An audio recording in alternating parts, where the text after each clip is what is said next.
Hello. Pupunta kami ngayon sa San Andres. San Andres, San Jesus, and San Pedro. Oo. I-retrace namin ang steps ni Sister Isor Itat mula nung nagsimula yung Fatima Center hanggang sa ngayon.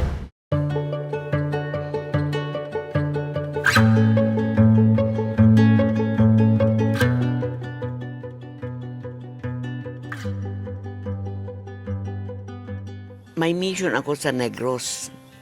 I was working with the sugarcane workers, with the education committee of the Sakadas. While I was there, nag-martial law.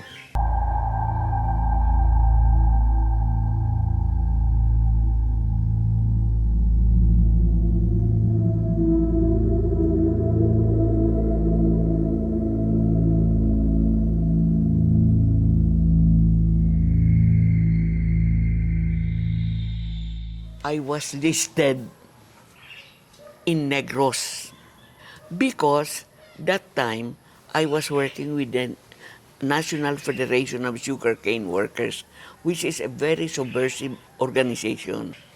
The sisters told me, do not stay here. They were afraid because they had been looking for me there in the convent already. That same evening, they prepared clothes for me. Go back to Manila. We already sent all your baggages to Manila, but you cannot take the plane anymore. You cannot take the boat. You are going to be arrested by the military and questioned. If they find sufficient reason, they'll put you already in prison. I have to travel by bus from Bacolod to Dumaguete. From Dumaguete, I took the little boat that will bring me to Cebu. From Cebu, nakasakay na ako ng boat na malaki for Manila. I left my base, the farmer with whom I stayed, burnt everything I had. Yung mga libro ko, yung mga education towards self-consciousness, mga prohibited books. That was the thing I really cried because there was there my diary. All of them were destroyed because the farmer was thinking their house will be also ransacked. But you can see the story there. I can still recall very well. One evening, there was a little boy around 8 or 9 years old.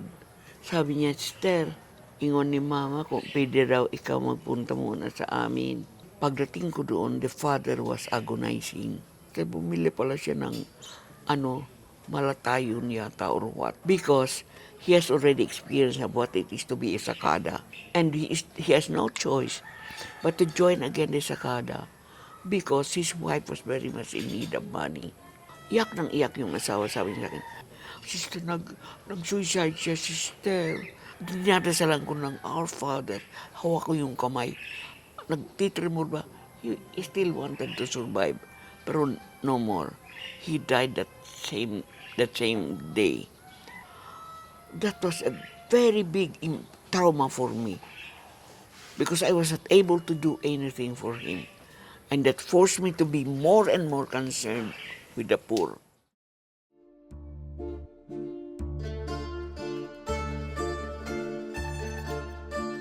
When we just arrived, your lolo met with Manoy Inte, Manoy Inong, and Lils.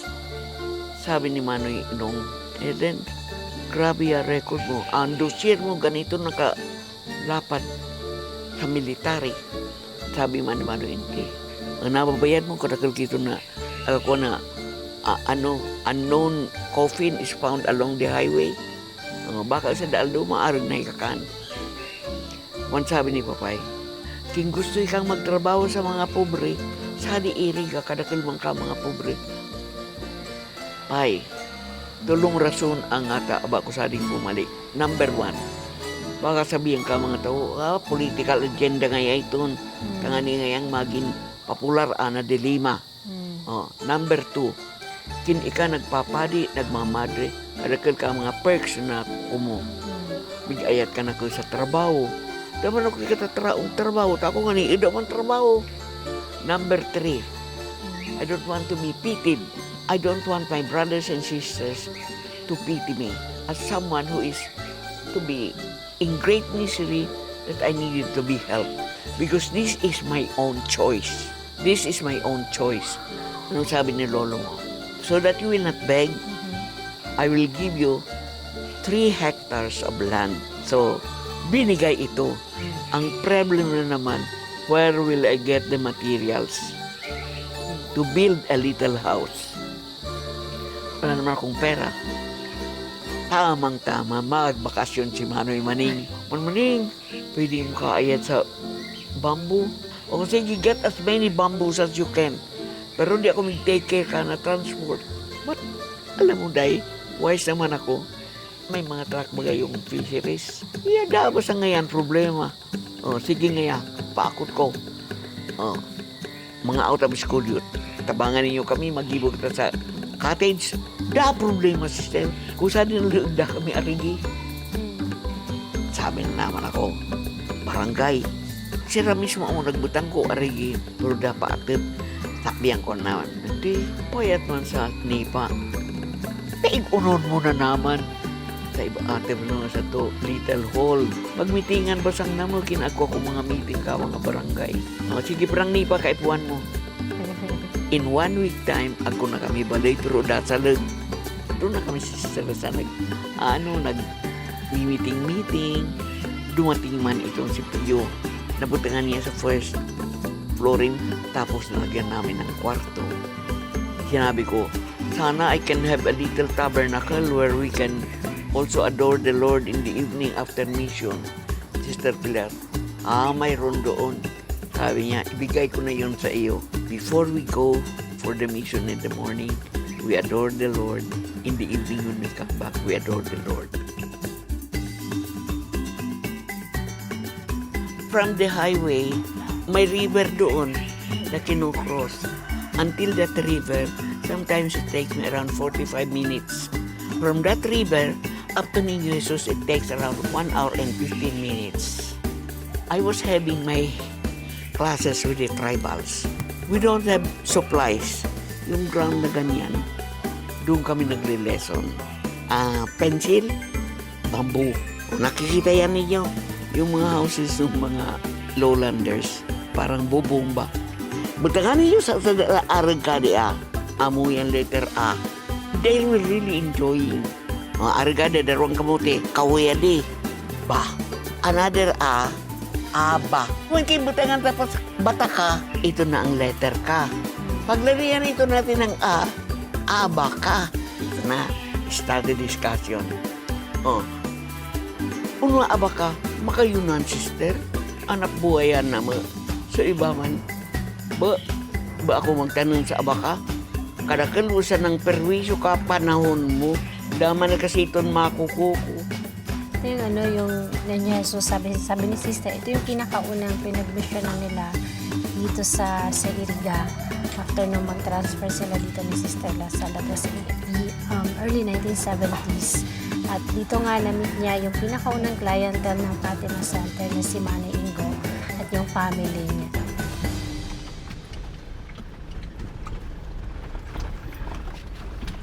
Kailan kayo last nandito po? Hindi ko na matandaan eh. Kasi palagi kong nandiyan kay sister. Kasi itong si Kalay at saka si Ikoy, mag-asawa, Francisco and Clara, mayroon silang 12 na anak. 4 of them died one after the other because of malnourishment. For every child that died, the father would borrow from the owner of the abaka 20 pesos to pay for the coffin. Sabi ng landlord, Francisco, di naman sanay ka kan makababayad.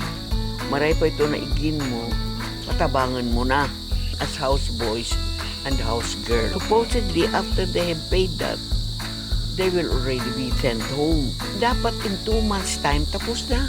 Kasi 80 ang utang. Kung 15 si Gloria at 50 si Ingo, 65 a month. More than 2 years na nagtatrabaho yung dalawang bata. Every time kukunin ni Kalay, sasabihin may utang pa kayo. Dahil hindi naman sila marunong magkwenta. Dito ko pinanganak ng magulang ko. Nagpatayo sister ng paaralan dyan. sa kabila. Mga turuan yung mga magulang kung magsulat, tapos yung pagkukwenta kung O di, nakikreate na yung awareness nila. Turuan ko na naman.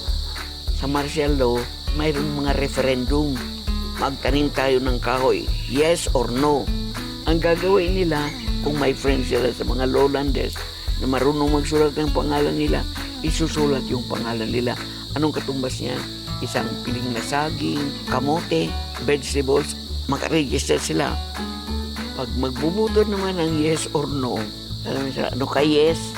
Yes. Pero kung yung nagsusulat, nabigyan ng pera ng barangay captain, ang isusulat, no. Kaya that time, mayroon adult literacy campaign sa bundok. My greatest passion is teach them reading and writing and arithmetic. We started the program in 75. From a little cottage, ako na kami mission hall, magagather sa mga tao, meeting kami. Tapos nag-study na kami kin una effect ka malnourishment.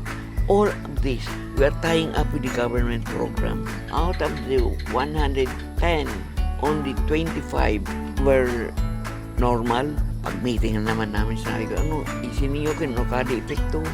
Epekto ka, di dawa ding mga iginadi pa eskwelahan ninyo, di makatatuod, tadi nag-develop so brain. Ano po, ano may nadi, sister, doon kamading mga agong naman. Sige, mag-garden kita. Dawa kadaain kami to agong ninyo, pakaano ninyo sa tortor to mga igin. Ya, di nga na 3 hectares. Magtanong kita sari. We started again with the gardening. We started with 250 square meters. Tinaniman namin ng munggo. Habang nagbubuklay, nag-aaral kami ng kanta, kung ano-ano. Just to let them forget their worries. Nilagyan namin ng pechay. Ang taba-taba ng mga pechay namin. Kumuha ko ng isang puno. Dinala ko doon sa market. Dako din nga pechay mo kadi, amo nga nakamanay, ako kami 5 plat. Umiyan sa adi. Sabi niya, ay kada plat niya, pwede ko nga ading sumbiran nga kaninyo sa 250. Pakakukusin tapos sabi ko po mga parents, ibakal ta nga itong sa lutuan ta sadi. Ano nga kang kabanga, tumanong kita ulit. Ako na kami market ko, pechay. Di mayroon na kaming program dito, mayroon din akong program doon sa bundok. Marunong nang magbilang yung mga tribals, marunong nang magbasa, marunong nang mag-isip ng kung ano ang gagawin sa mga produkto. Doon na nagsimula yung wanted na galit. Kasi yung mga tribo ang nagguguno ng nyog. Ang hatian is 1/3 doon sa nag-akyat, 2/3 doon sa may-ari. Sister, di ba sabi mo, ang 1/3, 2/3, ang tersyo, 2, 1. Iyaan mo. Kinibo ko mga tribo, inahati-hati na nila. Darwa, usad. Paita din na po sa kapartiyan na 1/3, tersyo. Hinya ka rin ka nagtuturo. Galit na. Yung mga taga-bili ng saging, nagagalit na. Kasi yung 10 centavos kada sapad, hindi na natutupad. Ang nangyari, yung mga bahay-bahay nilang, mga shanty man lang, sinulog. Di wala na silang titirahan. Ang nangyari, biniblame ako nung dahil nga kay sister, nawala nung kami ng bahay. That's, yun na nga, yung tribal settlement. Yung Marinol bought that land for the center.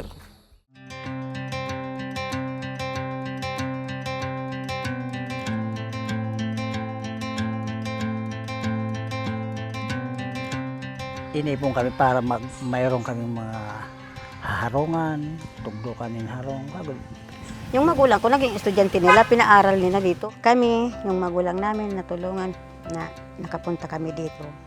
Dahil kung hindi kami nakapunta dito, ewan ko kung nakaaral yung mga bata.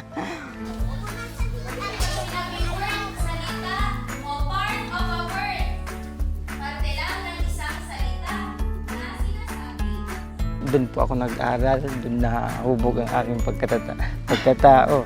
Naging confidence na ako sa sarili ko. Hanap na ako ng trabaho para matulungan ko muna ang aking mga kapatid. Dati, sabi ng mga tao dito, ayan, yung bata yan, wala yan mararating. Sa awa ng Diyos, nakatapos din ng kolehiyo. Later on, I became a part of the Archdiocesan Social Action. Pag may bagyo, ako ang in-charge ng relief dito sa Rinconada. Dahil naman kami ni Sister Lasal, mabuti binigyan kami ng isa pang companion, Sister Maring. Yun na nagsimula yung Fatima Center for Human Development. Tapos dumating na yung mga tulong ng ONV, Office of Netherlands Volunteers. Tapos in 1982, Peace Corps. 1984, Colping. All these structures were constructed after every typhoon. Yung aming mga bahay-bahay kubo. E naayos nilang maging a little bit more massive. And later on, completely massive na. Binibigyan kami ng fund.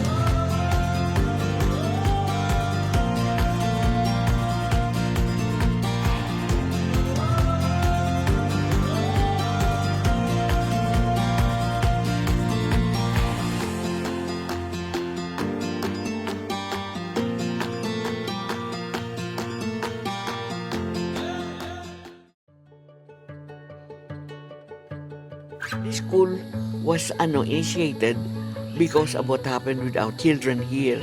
Yung mga children kasi namin, ini-incorporate na namin sa school. Ngayon, pag uuwian, yung mga bata dito kinakadyawan, tapos binabato nila. Kaya ang sabi ko, mag-put up tayo ng school ng sarili natin. That was how we started the kindergarten, Fatima Kindergarten School. Then later on, grade 1, grade 2, ngayon may grade 11 and 12 na. Out of need, palaki ng palaki. Ang ginagawa namin, we try to help support ourselves. How?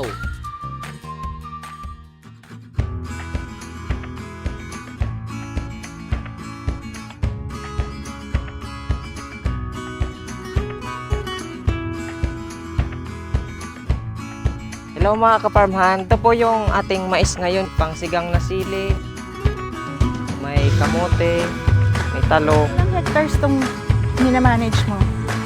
Parang 8 ata. Malawak yan. May okra, may ampalaya, mayroon din tayo doon pineapple. Bali ito yung ready for harvest.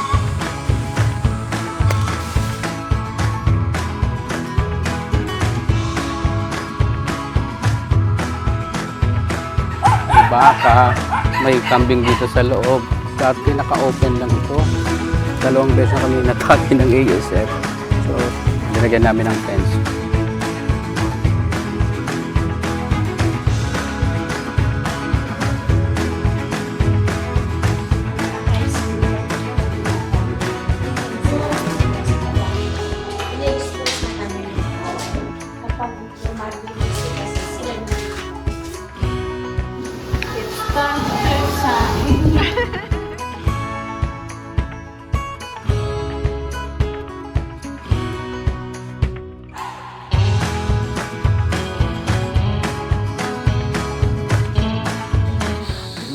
Of Fatima Center is that the God-given talents will be developed so that they don't develop the habit of begging. Because the worst talent to development is when you have that beggar attitude. Our aim is to improve the quality of life of the children in our center.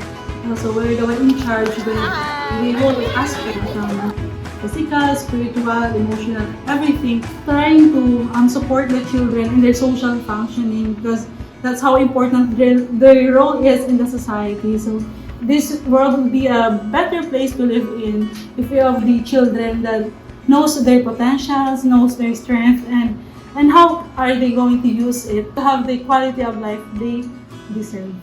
Nagluto pa ka ng Bicol Express, pansit bato iwan. How old were you when you started, when you entered Fatima? I was actually born here at Fatima, and my first teacher is, of course, Sister Ikat. How does it feel to be a preschool teacher? A dream come true. My husband is also one of the Suspini. So we met here and we had 2 beautiful children. Sana bilang isang guro dito, marami pa akong bata na may encourage na sana makatapos sa kanilang pag-aaral. Pinaaral ako yung pinaaral ni sister. Yung pag-aaral, wala naman sa edad. Continuous education. Marunong din akong kaunting ng pag-ano ng gitara. Kaunti, ang galing mo kayo. Si Manny yung ang accompaniment ni sister pag kumakanta. Ayaw niya ng MP3.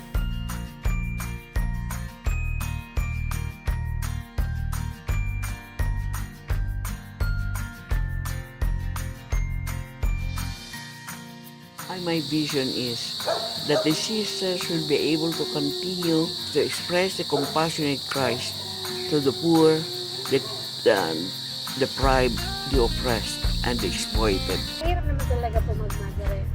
Kasi kailangan mong iwan kung ano yung meron ka. At kailangan mong ibigay yung sarili mo para sa mga tao. Yung mga bata talaga, yun yung talagang parang nagpupush siya sa akin. O Sister Winnie. Si Ria, hindi kuha ang walang birth certificate. No identity at all. No identity at all. How do you feel about being Sir Itat's daughter? Napakalaking biyaya na na naging part ako ng family kasi hindi ko naman yun hinangad na magkaroon ako ng biological family, yung ma-meet ko sila. So, binigyan ako ni Lord ng family na magtatanggap sa akin na kahit saan ako galing, hindi na nila yung question sa akin. So, inopen nila yung open hands nila kung in-accept. Pag Papasko po or Holy Week, dito sila nagse-celebrate kasi napipil nila yung yung pagiging Fatimanians na yung bonding and yung joy.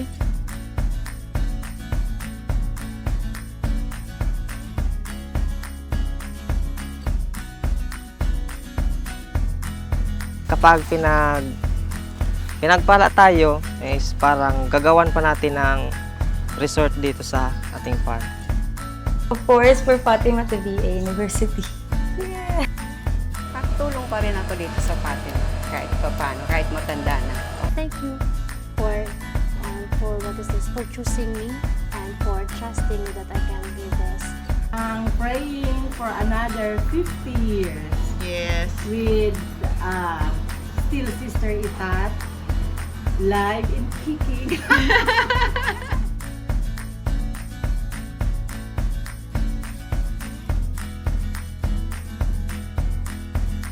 Face. What does face mean? Face all the problems. Ang dami pang kulang sa amin, pero si sister parang ang dami niyang hopes na kaya mo yan and you're worthy.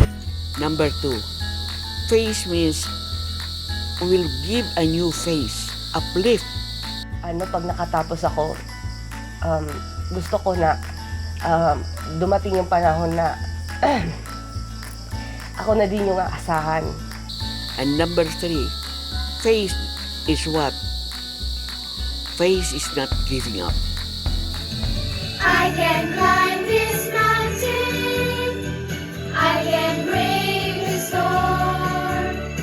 I can be amazing. There's no telling now how far I'll go when this day needs saving. It starts with me, I know. So I will move, I will rise, I will choose, I will try to be my own.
And Jesus says, nobody can say no.